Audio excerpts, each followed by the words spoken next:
విజయనగరం జిల్లా కలెక్టర్ కార్యాలయంలో ఏర్పాటు చేసిన ప్రజా సమస్యల పరిష్కార వేదిక కార్యక్రమంలో జిల్లా జాయింట్ కలెక్టర్ కె కార్తీక్ గారికి, విభిన్న ప్రతిభావంతుల సంక్షేమ శాఖ అసిస్టెంట్ డైరెక్టర్ జగదీష్ గారికి, దివ్యాంగుల కోసం అమలు చేయవలసిన పథకాలను వెంటనే పునరుద్ధరించాలనేసి, అలాగే దివ్యాంగుల కోసం అమలు చేయవలసిన కొన్ని పథకాలు మరియు పరిష్కరించవలసిన సమస్యలను వెంటనే పరిష్కరించాలనేసి వినతిపత్రం అందించడం జరిగింది.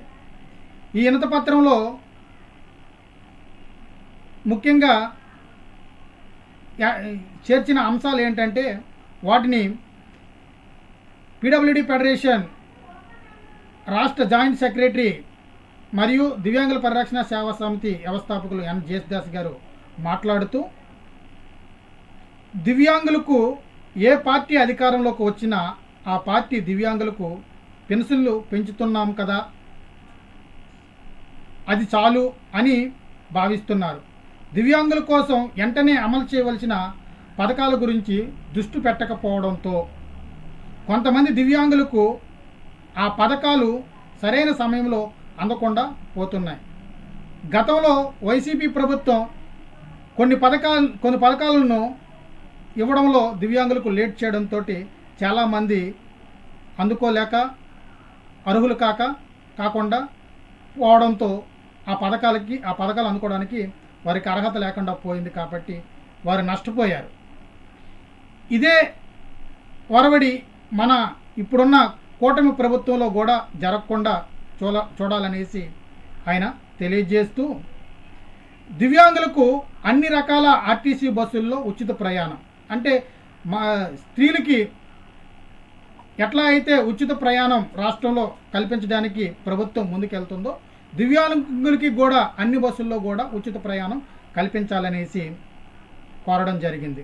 అలాగే దివ్యాంగులకు ఇచ్చే యువ ప్రోత్సాహ బహుమతి వెంటనే అమల్లోనికి తెచ్చి 2 లక్షల రూపాయలు దివ్యాంగులకు ఇచ్చే విధానంలో చర్యలు చేపట్టాలని, ఈ యొక్క పథకంలో ఏ విధమైన షరతులు లేకుండా దివ్యాంగులకు ఈ పథకం అందించాలనేసి, అంటే గత ప్రభుత్వం 10th క్లాస్ను దివ్యాంగులకు ముడిపెట్టడం ద్వారా చాలామంది దివ్యాంగులు ఈ పథకాన్ని పొందలేకపోయారు. కాబట్టి ఈ విషయాన్ని కూటమి ప్రభుత్వం వెంటనే గమనించి దివ్యాంగులకు న్యాయం చేయాలని కోరుతున్నాం.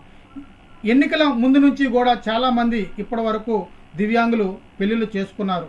కాబట్టి ఆ పెళ్ళిళ్ళు చేసుకున్న వారందరికీ కూడా మళ్ళీ ఈ పథకంలో అర్హులుగా చేర్చుతూ వారిని అప్లై చేసుకోవడానికి కూడా అవకాశం కల్పించాలనేసి కోరడం జరిగింది. అట్లాగే ప్రస్తుతం ఉన్న ఈ ప్రభుత్వం నిరుద్యోగ భృతి చదువుకున్న నిరుద్యోగులందరికీ కూడా ఏర్పాటు చేస్తూ ఉన్నారు నవశకం భాగంలో. ఈ యొక్క పథకంలో దివ్యాంగులు పెన్షన్లు పొందుతున్నారని, ఈ యొక్క పథకానికి అర్హులు కాదని మనకి నోటిఫికేషన్లో చెప్పడం జరుగుతుంది. కాబట్టి ఈ విషయాన్ని రాష్ట్ర ప్రభుత్వం గమనించాలి. కేవలం వైకల్యం ఉన్న వ్యక్తులకి అందరికీ కూడా ఈ యొక్క 6,000 రూపాయల పెన్షన్ అనేది అందుతుంది. చదువుకున్న దివ్యాంగులకి పెన్షన్ ఒకటే ఆధారమా? చదువుకున్న దివ్యాంగులకి ఉద్యోగాలు ఇవ్వవలసిన బాధ్యత గవర్నమెంట్కి, ప్రభుత్వానికి లేదా? అయితే చదువుకొని కేవలం 6,000 రూపాయలు పెన్షన్ మాత్రమే ఇస్తే వారిని ఆత్మగౌరవాన్ని చాలా బాధ పెట్టేటట్లుగా కనిపిస్తుంది. కాబట్టి వారికి ఉద్యోగం వచ్చే అంతవరకు ఈ యొక్క పెన్షను ప్లస్ నిరుద్యోగ భృతి కూడా 3,000 రూపాయలు కూడా ఇవ్వాలనేసి ఈ సందర్భంగా ఆయన డిమాండ్ చేశారు. కాబట్టి చదువుకున్న దివ్యాంగులు ఎంతో కష్టపడి, ఎంతో వ్యయ ప్రయాసాలతో వారి డిగ్రీలను, పీజీలను, బీఈడీలను, ఇంజనీరింగ్లను పూర్తి చేసి ఉన్నారు. వారు తగిన ఉద్యోగం దొరకక ఇబ్బందులు పడుతున్నారు. కాబట్టి ప్రభుత్వం చొరవ చూపి వారికి ఉద్యోగాలు ఇప్పించి వారి పెన్షను ప్లస్ నిరుద్యోగ భృతి రెండూ కట్ చేయవలసిందిగా ఆయన డిమాండ్ చేశారు. ఇంకా పూర్తి స్థాయి మంచానికి పరిమితమైన దివ్యాంగులను గుర్తించి వారు ప్రజెంట్ 6,000 రూపాయలు పెన్షన్ తీసుకుంటున్నారు.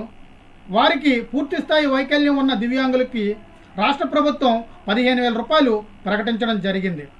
కాబట్టి డిఎంహెచ్ఓ పెన్షన్లోనికి వీరందరినీ కూడా ట్రాన్స్ఫర్ చేయాలనేసి ఆయన డిమాండ్ చేయడం జరిగింది.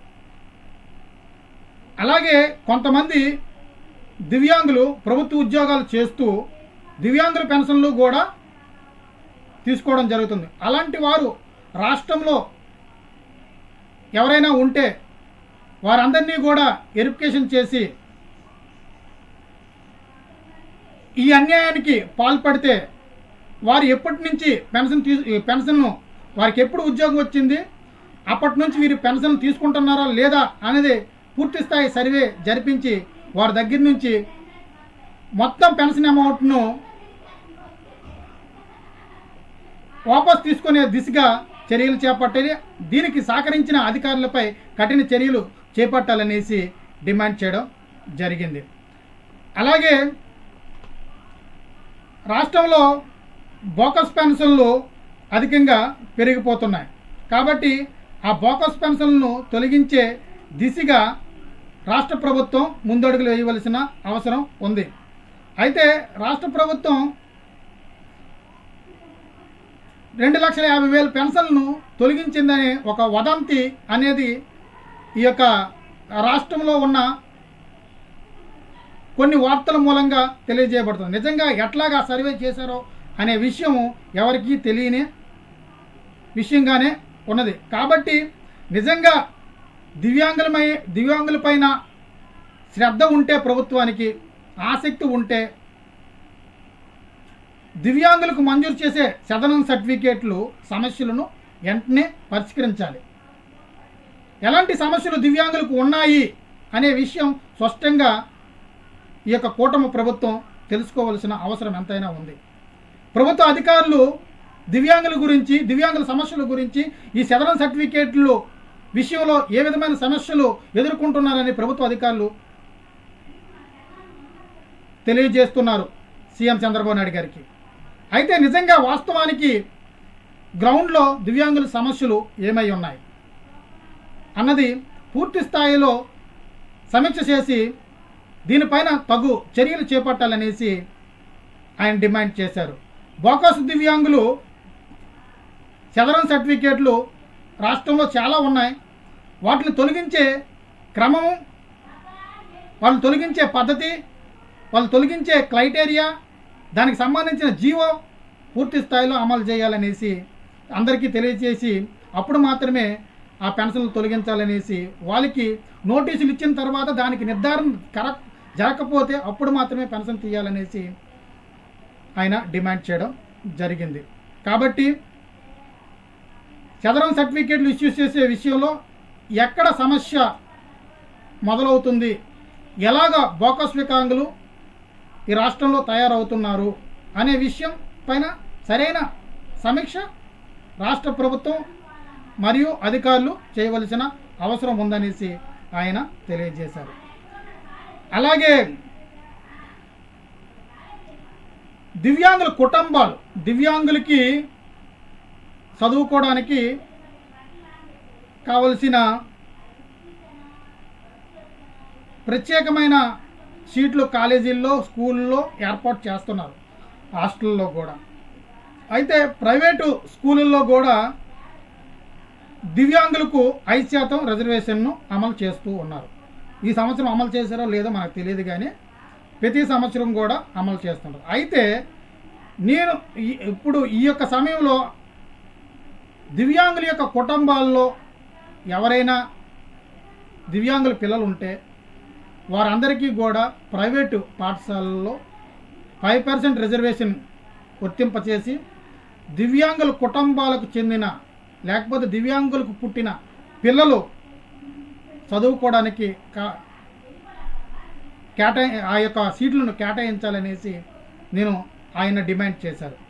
కాబట్టి ఇంకా అనేక అంశాలపైన ఆయన ప్రభుత్వ అధికారుల దృష్టికి తీసుకుని వెళ్ళి ప్రభుత్వం వీటినన్నిటినీ కూడా వెంటనే పరిష్కరించే దిశగా చర్యలు చేపట్టాలనేసి యేసుదాస్ గారు తెలియజేయడం జరిగింది. అలాగే ఈ కార్యక్రమంలో పీడబ్ల్యూడీ ఫెడరేషన్ రాష్ట్ర అధ్యక్షులు కానూరు శంకర్రావు, జిల్లా జాయింట్ సెక్రటరీ రాజేశ్వరరావు పాల్గొన్నారు.